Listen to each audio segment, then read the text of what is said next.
ನಮಸ್ಕಾರ. ಸೂಪರ್ ರೀ, ನಿಜವಾಗ್ಲೂ ನನಗಂತೂ first of all cinema overall ಇವಾಗಲೇ ನಮ್ಮ ನಿರಂಜನ್ ಅವ್ರು ಹೇಳಿದ್ರಲ್ಲ, family entertainment cinema. So overall ಎಲ್ಲರೂ ಬಂದು ನೋಡ್ಬೋದು, ಫಸ್ಟ್ ಥಿಂಗ್. ಆ್ಯಂಡ್ ಒಬ್ಬೊಬ್ರದ್ದು ಹೇಳಿದ್ವಾಗ ಅಫ್ಕೋರ್ಸ್ ಸ್ಟಾರ್ ಕಾಸ್ಟ್ ಹಂಗೆ ಇದೆ, ಫುಲ್ ಎಲ್ಲರನ್ನೂ ತುಂಬಿಸಿದ್ದಾರೆ ಸಿನಿಮಾ ಅಲ್ಲಿ. ಸೊ ಅಂದರೆ ತುಂಬ ಫೆಮಿಲಿಯರ್ ಅನಿಸುತ್ತೆ ನೋಡುವಾಗ, ಖುಷಿಯಾಗುತ್ತೆ.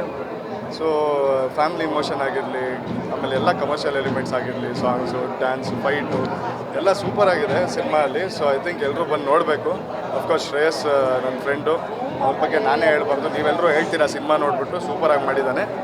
And of course rest of the star cast ನೋಡಿದ್ವಾಗ ಎಲ್ಲರೂ ಸೀನಿಯರ್ ಆರ್ಟಿಸ್ಟ್ ಇರೋದು, ವಿಜಯ್ ಸರ್ ಎಲ್ಲ ಇದ್ದಾರೆ, ಎಲ್ಲರೂ ತುಂಬ ಚೆನ್ನಾಗಿ ಮಾಡಿದ್ದಾರೆ. ಸೊ ದಯವಿಟ್ಟು ಎಲ್ಲರೂ ಬನ್ನಿ ಸಿನಿಮಾನ ನೋಡಿ ಅಂತ ಕೇಳ್ಕೊಳ್ತೀನಿ. Thank you so much. ಚೆನ್ನಾಗಿದೆ, ತುಂಬ ಚೆನ್ನಾಗಿ ಮಾಡಿದ್ದಾರೆ. ಹೈಲೈಟ್ ಅಂದರೆ Shreyas and his actions and dance ಎಲ್ಲ ತುಂಬ ಚೆನ್ನಾಗಿದೆ. ಸಾಂಗ್ಸ್ ತುಂಬ ಚೆನ್ನಾಗಿ ಮೂಡಿ ಬಂದಿದೆ.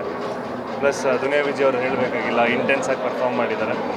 Over all a very nice action commercial cinema, family ಕೂತ್ಕೊಳ್ಳೋಂಥ ಸಿನಿಮಾ. ಎಲ್ಲ ಬಂದು ಸಪೋರ್ಟ್ ಮಾಡಿ, ಶ್ರೇಯಸ್ಗೆಲ್ಲ ಒಳ್ಳೆಯದಾಗಲಿ ಅಂತ ಕೇಳ್ಕೊಂಡೆ. Thank you. ಇಂಟ್ರೆಸ್ಟಿಂಗ್ ಮತ್ತು ಇನ್ಫಾರ್ಮೇಟಿವ್ ವಿಡಿಯೋಗಳನ್ನು ಮಿಸ್ ಮಾಡ್ಕೋಬೇಡಿ, ಈಗಲೇ ಸಬ್ಸ್ಕ್ರೈಬ್ ಮಾಡಿ.